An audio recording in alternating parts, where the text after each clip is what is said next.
बड़े घर में जन्माष्टमी का माहौल था।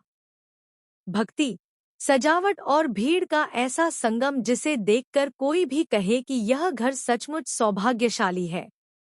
लेकिन दोस्तों, अक्सर रोशनी के पीछे छुपा होता है अंधेरा।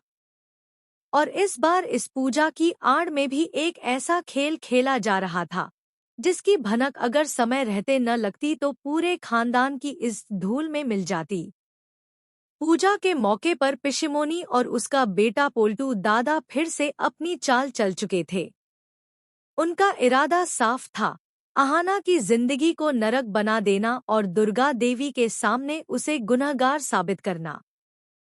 पिशिमोनी ने पूरे मोहल्ले और आसपास के गांवों से लोगों को बुलाकर माहौल ऐसा बना दिया कि भोग का इंतजाम अधूरा पड़ जाए और दोष सीधे दुर्गा देवी व अहाना पर आए।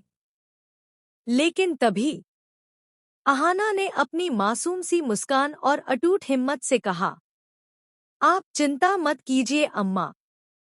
जब तक हम बहुएं इस घर में हैं, एक भी मेहमान बिना भोग के नहीं जाएगा। और सच में उसने अपनी तीनों जेठानियों के साथ मिलकर बड़ी समझदारी और तेजी से सैकड़ों लोगों का भोग तैयार कर दिया। खाना स्वादिष्ट भी था और समय पर भी परोसा गया। नतीजा, जहां पिशिमोनी चाहती थी कि लोग दुर्गा देवी और उसकी बहुओं को कोसें, वहीं उल्टा सबने तारीफों के पुल बांध दिए। क्या बहुएं हैं ठाकुर परिवार की, क्या परवरिश है दुर्गा देवी की। ऐसी बातें मोहल्ले भर में गूंज उठीं। यह सुनकर पिशिमोनी का चेहरा जल उठा। उसकी आंखों में जलन की आग साफ दिख रही थी। पर तभी पोल्टू दादा ने धीमी आवाज में अपनी माँ से कहा, माँ, अभी देखना, मैं अहाना को इस तरह बेइज्जत करूंगा कि सारी उम्र किसी से नजरें नहीं मिला पाएगी। उसकी आंखों में एक खतरनाक चमक थी। और हुआ भी वही। जब सब लोग भोग खाकर खुश हो रहे थे और अहाना व दुर्गा देवी को बधाई दे रहे थे, पोल्टू दादा ने मौका ताड़ा और अपनी अगली चाल चली। वो गिरवी ताई को साथ लेकर आ गया और सबके सामने बोल पड़ा, अरे वाह, क्या पूजा करवाई है हमारी लाडली बहू अहाना ने। लेकिन यह पूजा हुई कैसे? देखिए, देखिए ये खानदानी जेवर। जी हाँ, इन्हें इसने गिरवी रख दिया है। हमारे खानदान की इज्जत का सौदा कर लिया इसने। ये सुनकर पूरे आंगन में सन्नाटा छा गया। मेहमान एक दूसरे का चेहरा देखने लगे। दुर्गा देवी का दिल धक से रह गया। उनकी आंखें पल भर को फटी रह गईं। लेकिन दोस्तों, यही पल था जब दुर्गा देवी का असली रूप सामने आया। उन्होंने धीरे धीरे कदम बढ़ाए, अहाना के पास आकर खड़ी हो गईं और पोल्टू की आंखों में सीधे झांकते हुए बोली, तुझे अहाना की गलती नजर आ रही है पोल्टू?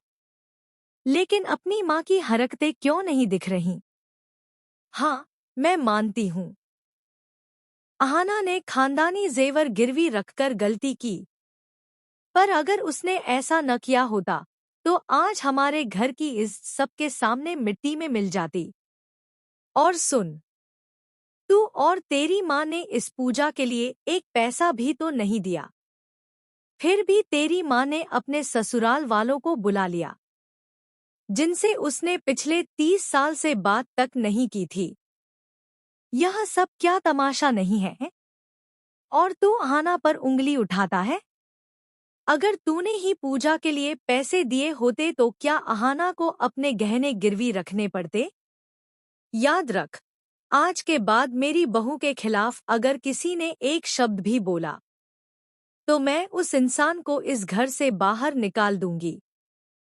यह मेरा घर है और यहाँ वही होगा जो मैं चाहूंगी। मुझे अपनी बहू पर फख्र है। उनके स्वर में इतनी दृढ़ता थी कि पूरा घर स्तब्ध रह गया। मेहमानों की आंखों में सम्मान की चमक थी। अहाना की आंखें भर आईं। पिशिमोनी और